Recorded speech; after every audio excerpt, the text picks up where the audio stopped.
Well, welcome everyone. This is another episode of the Mindfully Gay podcast. We'll get it right. Okay, let's do that one more time. Okay. Hello, welcome everybody. This is the Mindfully Gay podcast. I am John, and this is Jerry. Jerry over here. Last I checked. Welcome back. We've got we have a list of potential topics, and we even sent out a poll to all of our viewers and listeners out there, just to get some ideas on what you want to hear us talk about on the podcast. And even if you can't conjure up, a specific topic, we've kind of formulated a little list and put out there as a poll, and you can let us know from that poll what you would like for us to talk about on the podcast. And so watch for that on our different platforms: Instagram, Facebook. We're on TikTok now. TikTok? Yeah. Ooh, I'm so proud. We're moving up in the world. FaceTime. Facebook. Facebook, yes, exactly. YouTube for sure. So some of you might be viewing us, watching us on YouTube. Others might be listening to us on Spotify or on the Apple Podcasts or any other platform. So there's our spiel. Let's get into our topic. Uh-oh. Uh-oh, what is it? So from our myriad of ideas, something that I ran across, and I ran this by Jerry, and that just kind of captured my attention. It was really focused on kind of African American history and history in this country. And it's a quote, and I have to be honest up front. I don't know a whole lot about this particular author and African American writer, but I heard this quote that just kind of captured my attention. So the quote is from a writer and anthropologist, and her name is Zora Neale Hurston, and was a prominent writer in the 1920s and 30s, and she talked about, in these terms, air quotes, the burden or tragedy of being colored. And that's the term that they used for Blacks, Negroes, colored people, right? Among other words, right? And in an essay that she wrote in 1928 that's called How It Feels to Be Colored Me. 1928, just for all those politically correct people. 1928. Yeah. Kind of get a framework or idea. 1928, that's nearly 100 years ago, right? And this is an essay written by an African American woman in the World Tomorrow magazine. So I guess it was a magazine at that time. And in this essay, she wrote, "I am not tragically colored." That's just one word out of this whole essay. And in saying that, she's saying, "I'm expressing my pride and optimism about my identity. I am not tragically colored," because I think that was the perspective of colored people, African American people of that descent, that were less than, right? And it must have been a burden for a Black person to be Black. How hard it must be for you to live in this world and be who you are. So it's probably just this grand tragedy, and she's just thinking, no, honey. Being colored is not a tragedy. This is not a burden. This is my gift. This is my blessing, and I take pride in who I am. And it struck me just reading that line. Actually, I heard someone read that line. I was like, well, I want to know a little bit more about this, but I wanted to apply it to, queer and gay people. Yeah. And ask the question, or make the statement, "I am not tragically gay," because I think a similar kind of expression can be, and has been placed on gay culture, queer culture, etc. That it must be some burden and tragedy for you to be gay, and it's got to be so hard for you, right? And I think what we typically talk about on this podcast is, no, it is not a burden, it's not a tragedy, it is a blessing and a gift. So I thought it would be an interesting topic. Segue, yeah. We are not tragically gay. Agreed. All right. And next showing of Mindfully Gay. No. Yeah, I think I like what she's saying here, and I like the position we're taking about not being tragically gay. Um, have you ever been in a situation when people find out you are gay, or like or they'll find out that we're in a relationship, and almost their knee-jerk reaction is, "That must be so hard in Utah or wherever we're at," Right. or Right. there's almost like this tone of projected sympathy. Exactly. That's what it is. Um, and but what as I was listening to this, because we talked about this earlier, but I was just listening to it again, I thought how I think in many ways people take on the story of tragic. Yeah. All right, and we take it on and we project it into what we think we can get out of our lives. I'm thinking for a long time, I love it when clients come into my office and say, "I just want to be normal." I'm like, ew. and what is normal? Yeah, but and whether that's about their mental health or whatever, it's so interesting, kind of this addictive quality of wanting to be normal. And I do think words open gateways to where people's mentality is. I would love for someone to come into my office and say, what I really want to be is unique. Ooh. I really want to know how to expand upon this gift that is my life. Right. You just don't hear that. And yeah, you're right. I think we get addicted to and certainly accustomed to just certain words and phrases and descriptions, etc. There's a long list of that. And we've talked about this a little bit before, but just that becomes our narrative, that becomes the story. And I know I certainly am wrapped up in that too. I have my own narratives and stories around certain things. And I see myself even, I think, a little bit more clearly now. I'm still working on this, but I can see how I craft that story. And in whatever situation or scenario that I happen to be in, I fill in the blanks, meaning I'll perceive it in a certain way and put my own labels and markings on it to fit my narrative. Yeah. So if someone is, looking at me in a certain way, I can have the choice of, well, they're looking at me because then they don't like black people, or they know that I'm gay, and they're intrinsically they're judging me. That's my story, Right. right? Where I have no idea what they're thinking or what they're seeing, but I've somehow construct a narrative of that shapes and fits, I guess, my comfort level of what I know. Do you remember me sending you this thing about the hallucination? Yes. Yes. I think I'm just going to read it. Yeah, because hopefully make it interesting. But this was a post that Charles actually sent this to me. It was on Facebook, and it's a quote from somebody. I'm not even going to try to say that, but we'll put a reference on the podcast. Yes. So it said, "We are living in a hallucination." In 1980, researchers at some university conducted a study that was supposed to shake our understanding of perception and reality. Participants were told they would be taking part in a psychological experiment that examines how people react to facial disorders. Oh, that's right. Everyone had a deceptively real scar put on their cheek with theater makeup. Yeah.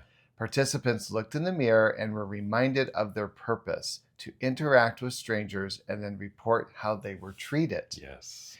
Then came the clue to the trial order. Shortly before they were sent out, the mask designer said they needed to make one final correction. In reality, they completely removed the scar. Yes. The participants continued to believe that they were created and went out into the world with this conviction.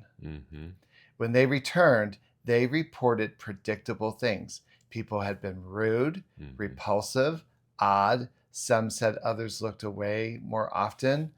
Some felt sympathy. But there was no distortion. Mm-hmm. The only thing that had changed was the faith of the participant. Yep. They thought they looked damaged, and their brain found exactly what it had expected, not as a cognitive strategy, especially as a neurobiological pattern that shapes perception itself. And then the author goes on to make some comparisons, but I think that is an interesting social experiment. Yeah, it is. I hold a belief about how I look, and people and places and circumstances show up as secondary characters to the story that's in my head. That's it. That's it. I think it's just fascinating. And yeah, we do that with looks, like with that example of thinking there's a scar and there is no scar, and creating a story around that. Or just the feeling like I read with that quote, the tragedy or the burden of being gay, or the tragedy or burden of being black, or whatever the case may be, and creating that narrative as you walk out into your world. We also talked about, as far as what we wanted to talk about for this episode, is the relanguaging of all of this. Right. How do we step out of, or move through, or even just recognize that we're creating this story in our own heads? And then once we recognize it, how then do we reshape it or change it, or even if there's a value to do that? Yeah. Because I think if you kind of live in this narrative and that's just all you know, then that's all you know. And I think maybe, I don't know, there certainly can be some arguments around this, that person isn't able to step out of that, or doesn't want to, because there's value in some reward in living in that way. Yeah. But what is it that we can do to help recognize that narrative, the words that we use to describe ourselves, that we reinforce out in our world, and relanguage, change that? Your thoughts, your answers. How do we do that? All right, take some notes. I'm ready. Well, as you were talking, but we had a couple examples last night. We had a friend who had a birthday, and we were in a sweat lodge celebrating this threshold into midlife. Like, bitch, you're 40. Stop it. Well, even that's an example. Well, that's an example. Yeah. Is, the guy whose birthday is 40, and then talking to him, right? There's like, this is midlife, and I'm only going to live this long, and blah, blah, blah. And I'm like, wow, there's so many kind of limited beliefs attached to that. What happens? I'm just thinking of examples of where I know for me, when I turned 60, I kind of went through a little existential crisis. Sure. Kind of evaluating myself and just kind of wondering what the future was.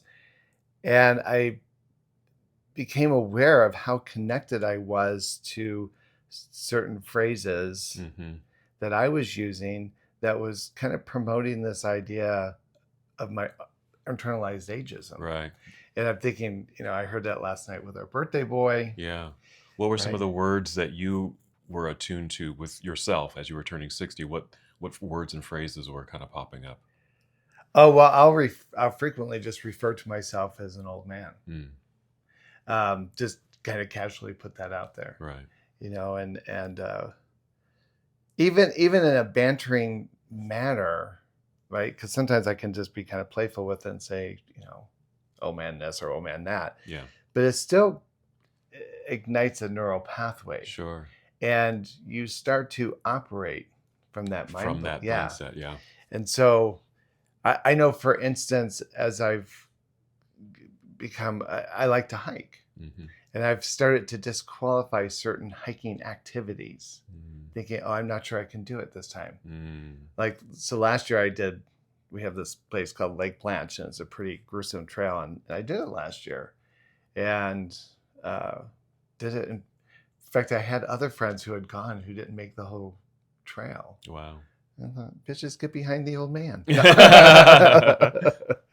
But last night, what we heard in the lodge was an individual who had come out and in speaking his piece just made reference that how his choices of coming out were going to be a burden on his children. And, the reframe was, what's the possible blessing? Yes. What kind of magic have you just introduced your children to? Oh, I get chills. Yeah. But the framework that was, and often people approach, right, coming out, right? We have trepidation about coming out because we anticipate rejection or conflict. Right. Being ostracized, all of those seemingly negative attributes. Yeah. And it just means somewhere in our psyche, we're holding on to those old stories and beliefs that were created by people outside of our own authentic experience. Yeah. And so the question is, how do you change that? How do you change that? But I think, you first have to recognize that that's how you're functioning, right? How do you change something that you don't believe needs changing? Right. It's like last night, that guy just said that. Yeah. And hadn't really given consideration. And he was sitting behind me, and when I spoke to it, I could just even feel his energy shift. You could feel the energy shift. Yeah. So it seems like it has to come from the internal process of kind of just thinking about it and, is this really a tragedy and a burden? Maybe it's not. Maybe it's a gift. And so there might be an internal process, but it seems like, I don't know, it seems like something like that needs to happen, like what happened last night. It needs to be called out in some way. I'm often surprised. And I guess I've been doing this for a long time, and maybe I just kind of have created this different approach. But I'm often surprised when I talk to people. Like, people will come in and say they're in this emotional state. They're in a state of depression or anxiety or grief or whatever. And I'll often ask people, well, what's going on in your head? What are you thinking in relationship to how you're feeling? Yeah. And people will look at me all puzzled, like, what are you talking about? And what I've come to conclude is that we're not really trained or programmed to consider the interactive process of our words in relationship to our emotional states. And then consequently, I would say that kind of the reframe that I use is our words become a spell. Yes. Right? Our words cast a particular kind of energy in a particular kind of direction, but I have to be conscious of it. Yes. And an example I'll use frequently is like, we're sitting in this room and we're talking and we're having this conversation. But in the background, if I tune in, I'll hear the air conditioner. I'll hear the humming of the electronics. Most of the time, I'm not clued into those things. Not paying attention to those I have to things. literally stop and pause and take it in. Right. And then I realize, Miguel Ruiz in the Four Agreements talks about the mitote, which is the choir of voices. And we, just like that air conditioning humming in the background, in the back of our mind, somewhere in our consciousness, we're in an evaluative process. We're using mental cognitive language to generate how we're going to respond to something. Yes. Or how we're going to be engaged with it. And so at some point we have to be willing to kind of pause and be in the quiet to tune in. What's the language I'm using in reference to myself? Right. Which is why the first agreement, it's interesting. The first agreement in the Four Agreements is about impeccability. Yeah, be impeccable with your word. And people think that's about just walking forward and being honest to other people. But the reframe that I like that Ruiz uses is, what is the language we're using in reference to ourselves? Exactly. Yes. And are we being impeccable? Mm-hmm. Do we have integrity in Mm-hmm. relationship with ourselves? Yes. I think I get chills thinking about that, because that's such an important question and observation, because I think it is highly overlooked Yeah. in even in therapeutic circles. I think that even that is overlooked, and I really value and appreciate that, because I've been listening more to how you speak, even to me and on this podcast, and even sounds like with your clients now. It is that, that reframe.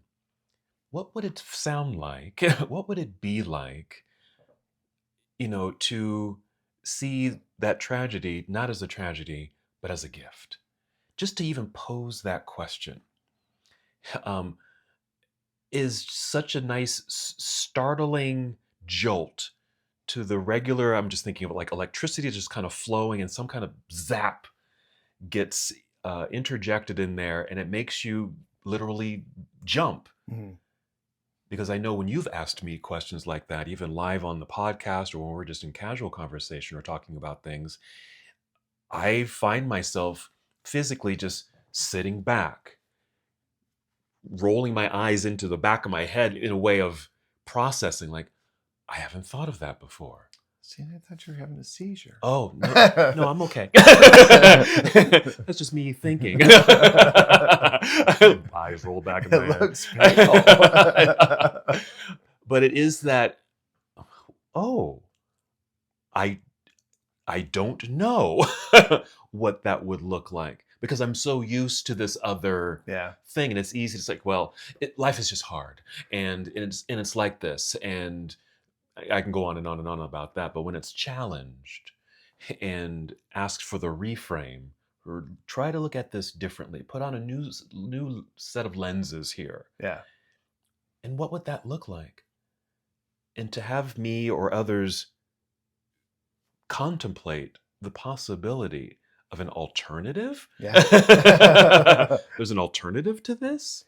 Well, it's like stretching the neuroplasticity of the brain, That's right? exactly what it is. I like to tell people that our brain links, if you will, are kind of like wagon trails. And if we're just so convinced of a particular thing, how do you get out of wagon wheel ruts? You have to literally jump. Mm-hmm. You have to jump it. You have to jump it. Right. And then the new path doesn't just magically appear. You have to kind of keep doing it over and over to create a new pathway. Yeah, that's it. Do you know, I had a pretty profound experience with this, and let's see if I can articulate this without a lawsuit. Well, I'm thinking several years ago, I had a situation that at the time felt incredibly devastating.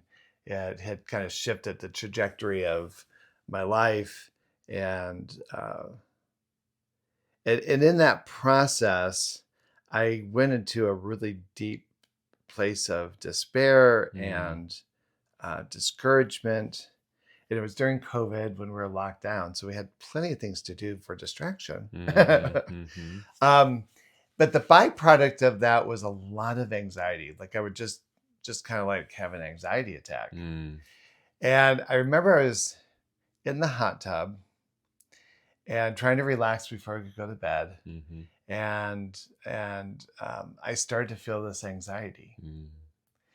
And my initial thought was, God damn it, you're a therapist. Take control of this situation. Wow. And so I thought, you know what? Instead of, a lot of times what we want to do when something unpleasant comes up, we try to distance ourselves from it. Yeah. Grief, anger, anxiety, depression. Yep. Right. And so it's like, how do I get rid of this? And the reframe that I use now is, what will I learn if I lean into it? Yeah, step into it. And so I was having this anxiety, and I thought, okay, I'm just going to lean into this. If I'm going to feel anxiety, I just want to feel it full on. And so I just didn't even try to fight it. I just kind of let it be there. And I became very conscious in the stillness of not being in resistance to the anxiety, which usually probably required some kind of cognitive talking myself out of it, Sure. I tuned into what I was saying, and there was this language in my head about being an imposter, Mm. about having failed, about having, all these interesting judgments that I had against myself. And in that moment, I paused in my thinking. I thought, wow, I wasn't conscious that I was so engaged in that stream of consciousness. Mm. And I like to play lawyer in my head. If Right. you've ever been in a courtroom, there's a prosecutor and a defense attorney. And the prosecutor lays out all the evidence they have to make their point, and the defense attorney lays out all the evidence of what's on their point. And somewhere you begin to see where the truth is. And so I thought, well, what is the evidence of me being an imposter? Mm. And quite frankly, I didn't come up with very much in relationship to the antidote to that is, well, what have you done that would suggest you're not an imposter? And then I realized I was more of a professional in terms of the social work value and ethics that I was than my accuser, Mm-hmm. than the dean of the university who had a very ugly opinion of the situation, who was running his agenda. Mm-hmm. But I started thinking about where I had spent the last 25 years of my life, and I thought, I busted the evidence was, Yeah. and so I remember kind of having that awareness, like, and then what I became aware of is the anxiety had kind of dissipated Mm-hmm. because now my mindset was more around what I had done that was successful Exactly. and was productive, Right. and people I had worked with and helped, etc. Mm-hmm. But it all started with my willingness to lean into my discomfort. Yeah. And in into it, paying attention to what am I saying? What is in my head? What is the messaging that's circulating around? Mm-hmm. Um, I think sometimes getting people to journal some of that, obviously therapy where you can talk about some of Yeah. that, Yeah. right? Because a good therapist will help you challenge some of those beliefs, Right. but we can do it on our own. Yeah. Yeah. And then the challenge can't just be just an acknowledgement of the distorted thinking. I have to be willing to replace it and work on the new trail. I have to Yes. jump the old trail Mm-hmm. and start creating my own individualized path. Yep. Yep. And I have to find moments to reinforce that repeatedly until it becomes part of my new vocabulary. Mm-hmm. Yeah. It's that. I mean, when you think of the physiological component of that, it's a rewiring, Mm. getting new dendrites and all of that to kind of sprout from these neurons, and if they aren't nourished, like you said, you have to repeat the process with the thinking process or an active process in order for those new neurons to kind of take root, so to speak, and Yeah. grow. Mm-hmm. And then that becomes the new narrative, it becomes a new story, the new belief system. Right. But there is that, yeah, there has to be, I think, the acknowledgement, and it's like, okay, here's the thing, here's how I'm languaging in my own brain, and not, like you said, not just acknowledging it, but then leaning into it rather than just doing what's probably more intuitive, I guess, is just, oh, I don't want to feel like this, push it away, push it away, push it back, and never experiencing the fullness of it. And when you're able to do that, I think that's when I think you are able to find the answers. And something that you said, I nodded right as you were saying it, is finding that stillness and quiet, Mm. because that's something I try to teach and promote in yoga. It's like when you're able to find the capacity to sit still, like in meditation, for example, in yoga, and be quiet, then you are going to be aware of that air conditioning motor sound in the background. You're going to hear the background. You're going to hear what I call the subtle voices within you, and let them come to the surface. Listen to them and because also what's also in that background are actually answers to the questions you may be having Yeah. about yourself and life and etc.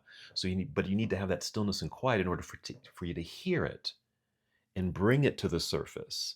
And I love the exercise of, because I think it's very practical, and I think anyone can really do this, whether it's, well, as those thoughts and words and phrases are coming to mind, write them down, journal them, or just make a list Mm-hmm. so you can see them.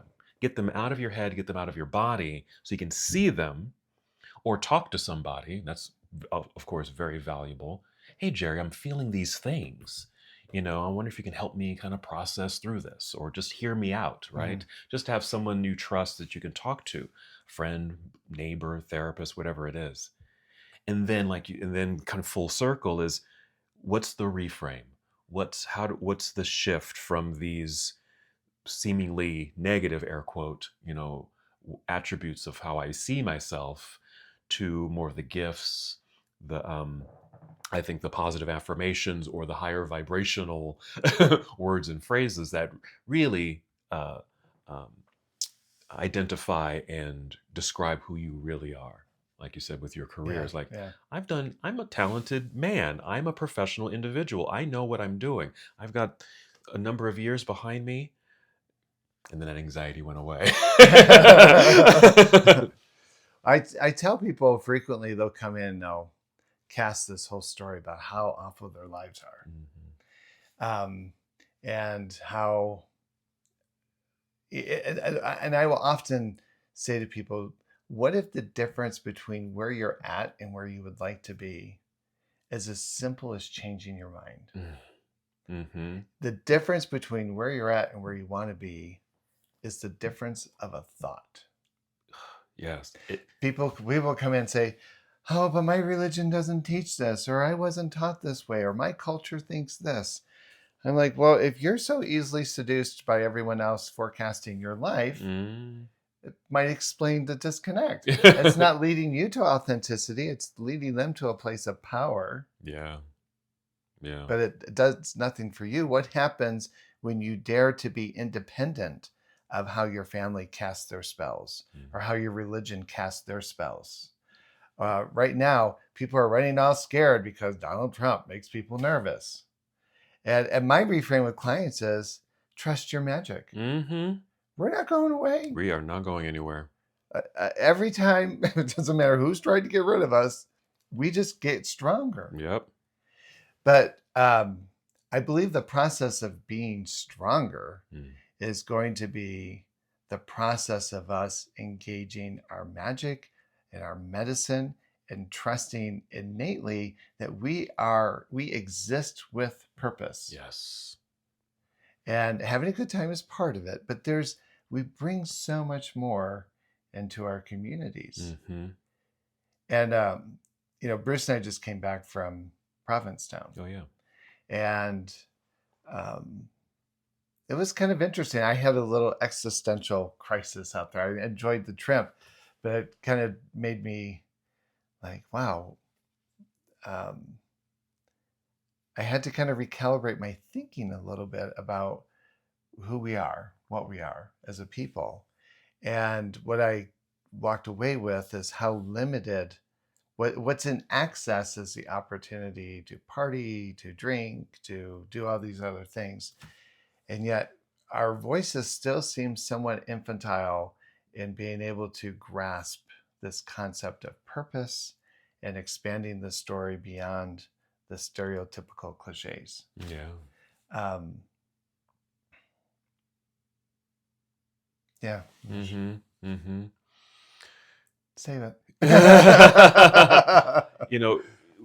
We're speaking kind of generally, but this really does apply, to any group of people or individual, And so what could we say specifically, maybe to the queer individual, the gay man, the bisexual, trans man, um, uh, about this process of knowing that you are not tragically fill in the blank. Yeah.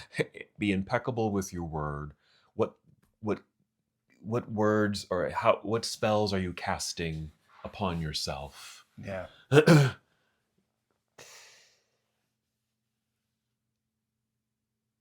So I was just having this conversation. I can't remember. Maybe it was with the guy with Vessel magazine, but because I think he asked a very similar question in this interview. Mm. He's like, "Well, what can we do to shift this?" And what I told him is, I said, I think within our community there needs to be a radical cultural shift. Right now, if I go on Instagram, I'm pretty sure I'm going to find about 42 shirtless guys who haven't eaten anything for a month now, right? Who are going to be ripped and tan and right.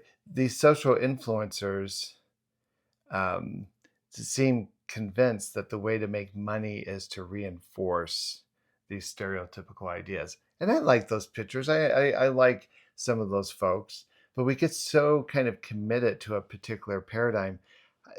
A question I've been, in fact, we're going to talk about this later today is like, how do we make mindfully gay sexy and desirable? Mm-hmm. Right?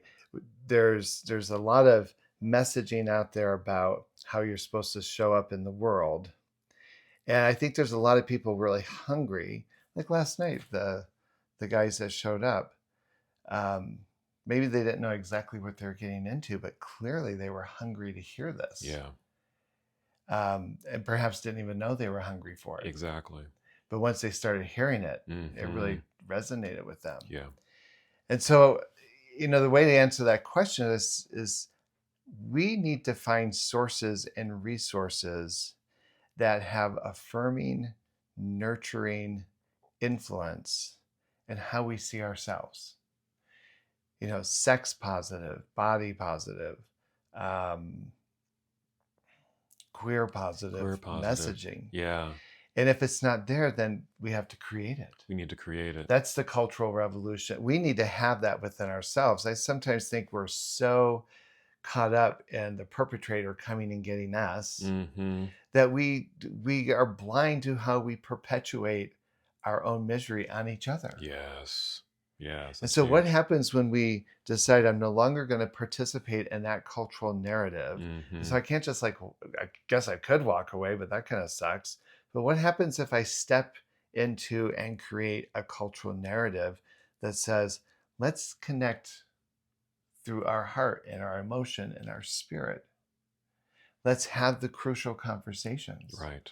Let's find a community, mindfully gay.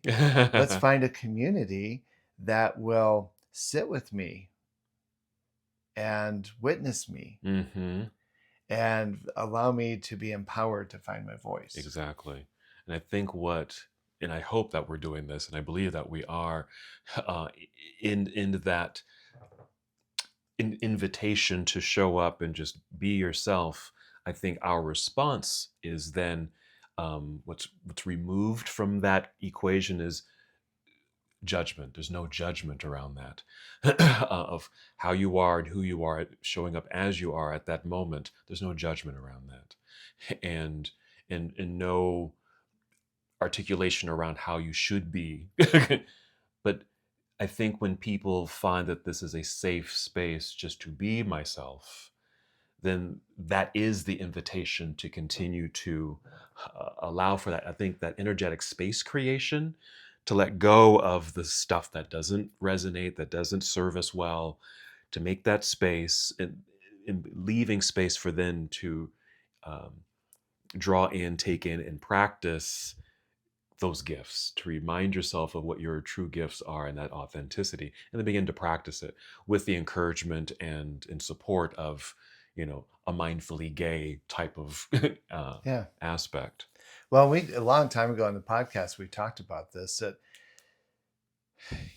we've really tried to maybe distance ourselves from our professional voices and really to say, hey, we're two gay guys, and when Nick was here, three, and right, that we're just having this conversation, and we have very eclectic and different backgrounds, but we just want to connect, Just want to connect. and certainly we're informed by what we bring to the table, Mm-hmm. but it becomes a really powerful process then. And I think that's why people tune in. Is It's interesting how many people, I just talked to a guy the other day, said, I really love your podcast and I agree with most of what you're saying.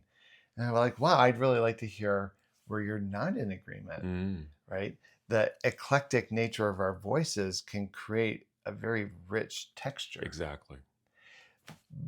And I don't understand it. And I would love for people to respond to this question is, why do we hesitate? Mm, What is it that holds us back from diving into deeper substance? mm. It's easy to go to a tea dance. It's easy to get on Grinder. Those conversations we've mastered. Yeah, yeah. And maybe it's taking advantage of that. Take those tools, like what allows you to easily step into those platforms and arenas, and then apply it to the seemingly more challenging circle of stepping into a conversation and deep, Mhm. you know, Yeah. connection and talking about things like spirituality and your spirit, your gay gifts and blessings, and the energetic realms that you live in. Because we are just not talking about those things. Yeah. And even I think was it our maybe it was our last episode, or there's an episode on the podcast that's our that came out a few weeks ago, radical self acceptance. Yeah. And you talked about we need a radical kind of infusion of of an energy that will um, somehow, I don't know, summon or recognize the potential of this community, because like you said, we are not going anywhere. Well, and I use that word radical very intentionally, Yeah. right? Because it gets people's attention. Mm-hmm. Um, an anarchist for the cause of who I am, Yeah. right? Radical change. I try to find inflammatory words, but use them in a more productive context Yeah. because it will cause people to go, Exactly. That's that jolt. That's that little yeah, bzz, that little spark. I don't casually just accept myself, right? Yeah. I'm That's gonna I'm gonna like radically, fully, 100% embrace yeah. every gray hair, wrinkle, sagging ab, whatever. I'm just gonna radically. I love all parts of myself. Mm-hmm. And one thing that Charles is just to kind of expand this, Mm-hmm. and this is something I struggle with. Mm. Like, in fact, I've been working with this word surrender here lately Mm. because I do a fairly good cognitive process, but I struggle bringing it into my body and having a physical feeling, emotional process with it. Okay. So I've been working with Charles on this concept of abundance and wealth. Yeah. Mm. And he goes, well, what would wealth feel like? And I'm like, no idea, no point of reference. Right. And what happens is when he keeps asking, what would that feel like? I jump to my brain, Uh-huh. right? Because my brain goes to the place of why it shouldn't, why it can't happen. Why it can't Well, happen. I do this, I do that, or too much debt, or blah, blah, blah. Mm-hmm. Right. And the challenge is he's just simply asking to feel what would wealth feel like. And when I said Mm-hmm. I have no point of reference, his comment was, great. Mm. Now it can be anything. Wow. You get to define what that is for Yeah. you. Create it. What would radical self-acceptance, Mm. how does that feel in the body? Mm-hmm. How does it resonate in the chest, the gut, the groin, my feet? Yeah. And if there is no cognitive reference of what that might feel like, then like what Charles said, then create it. Yeah. Then even if you have no reference, then create it. Make it up and become it. You know, when this is a thought, I think, what is radical acceptance? How do I feel it? And I'm a very visual person. In fact, I'm finding myself looking Yeah, for the looking up picture that. up Yeah, here. yeah. You know what butter looks like when it's melting over a pancake? Yes, I can see that. It's like the soothing, warmth, absorbing. I think radical self-acceptance is like butter. It's like butter. I'm writing that down. Radical self-acceptance is like butter. Melting Melting into butter. all the crevices of my soul and the pores of my skin. And wow, as I'm visualizing that, I actually kind of feel this like I feel energized in my There you chest. go, right? Yeah. See, you've created it. You've Yeah. created it. Now wealth. Right? It's the same thing, though. It's like melting chocolate. It's like melting chocolate. It's like melting butter. Because I'm very visual too. I totally saw that image of the butter melting and just soaking into the very depths of that pancake. I'm the pancake. Like all the pores. And it becomes a part of you. That wealth or whatever you're accepting as part of yourself is you. I love that. I love that. Yeah. So we're kind of coming up to the hour here. I want to go back to your quote. And she said, "I'm not tragically black." Mm-hmm. We reframe that to, "I'm not tragically gay." Yeah. So if I were to move that into the affirmative, I am what gay? I am fill in the blank gay. Yeah. There's your task, listener. What word would you choose? What came to mind? Feeling. When I feel into this, I am authentically gay. That even doesn't sound quite me. It'd probably be a food reference. I am lusciously gay. I am deliciously gay. You are. Those are good words for you. I feel that when I say. How do you feel it? Gooey. I feel like I want to touch myself. I feel like I want to touch myself. Go ahead. Think of the hits we'll get. Well, yeah, when I was thinking about it, it was authentic, original, unique. And those are I felt abstract. It didn't feel tangible. Lusciously but lusciously or deliciously. It has a mouthfeel. I know. I can see you salivating. I'm getting a little. I'm getting a little warm. Yes. Your turn. While I'm fanning over here. I'm just gay. No. Before I asked the question, I was thinking, how would I answer that? And I thought, I am magically gay. Magic. Oh, see, yeah. Mystically gay. Mm-hmm. And the visual that comes to mind is, I know it's Mickey Mouse and Fantasia. Yeah. Like in that wizardly, and just zoom. Yeah. Right. The whole scene where he's. Absolutely. Yeah. And I just thought, or the way I feel that, this magical flow, it's a place of ease. I keep kind of doing this thing. Yes. It's expansive. It's expressive. Yeah. Oh yeah. I saw light. Yeah. Just very illuminated and light. I do see that Mickey Mouse. He's kind of sitting on that big kind of cliff thing, and it's just the stars and sparkles and everything. Oh yeah, and that resonance. I can just see that, like you were doing this motion, the hands coming out of the stomach, belly area. Yeah, just birthing. Birthing. Yeah. Love that. Do you know?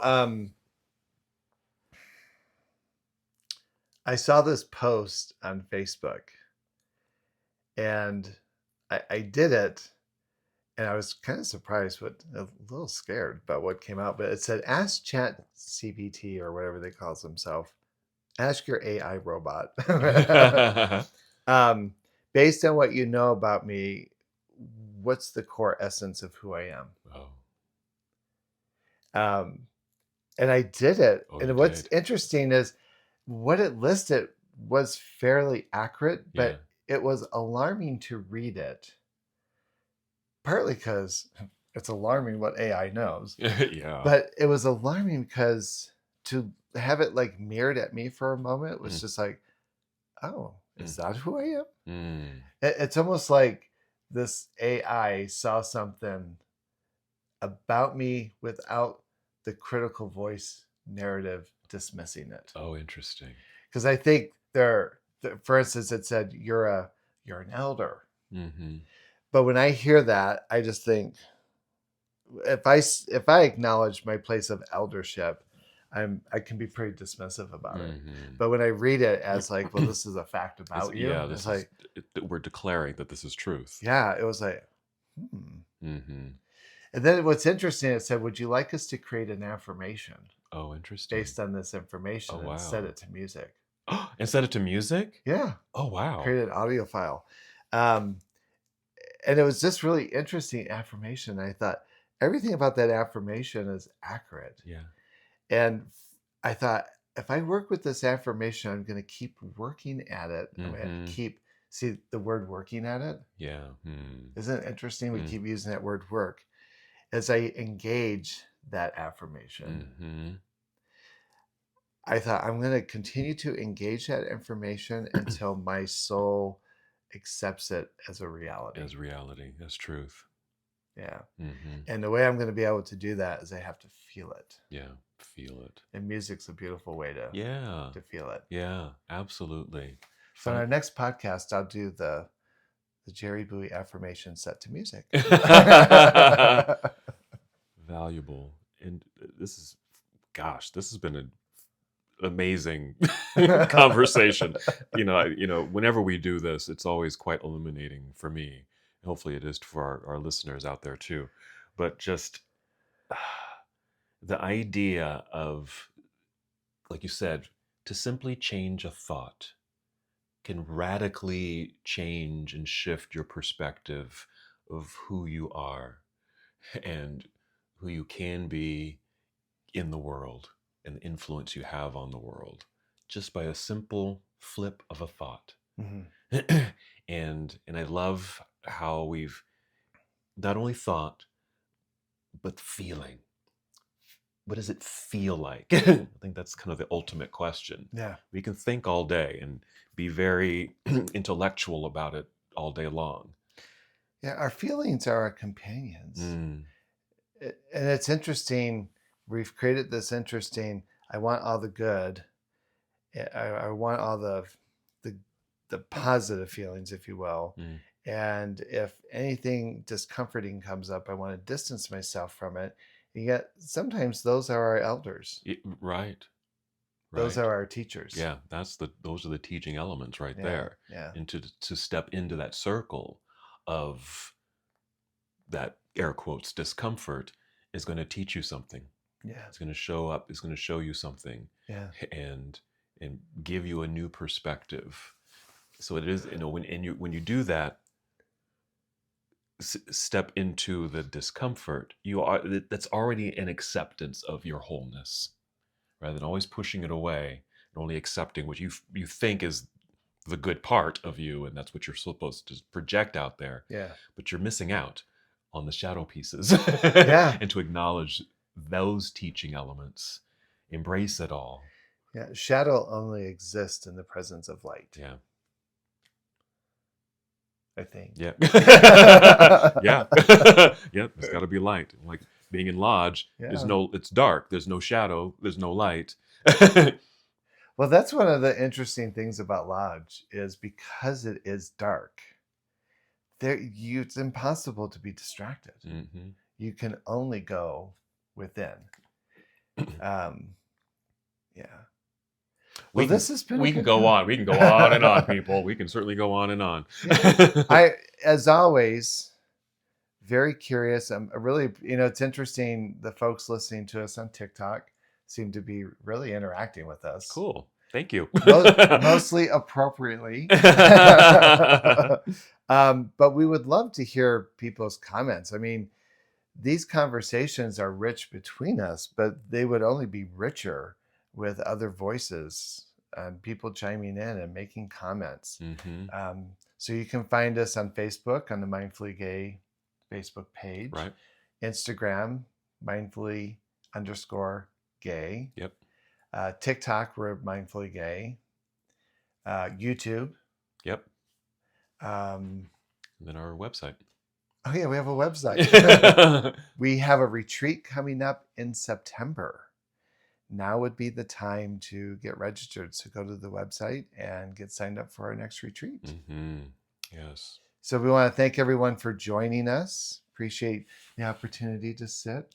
We had a sleepover last night. John was too tired after lodge, so we tucked him in. Got up bright and early, had a wonderful breakfast, and got online for you. And yeah, we look forward to seeing you at the next podcast. Thank you. Thank you for tuning into this episode of the Mindfully Gay podcast. If you enjoyed our conversation today, please remember to hit that like button and subscribe to our channel. This way you won't miss out on any of our upcoming episodes, where we continue to explore fascinating topics and share meaningful stories. Your support means the world to us. See you in the next episode.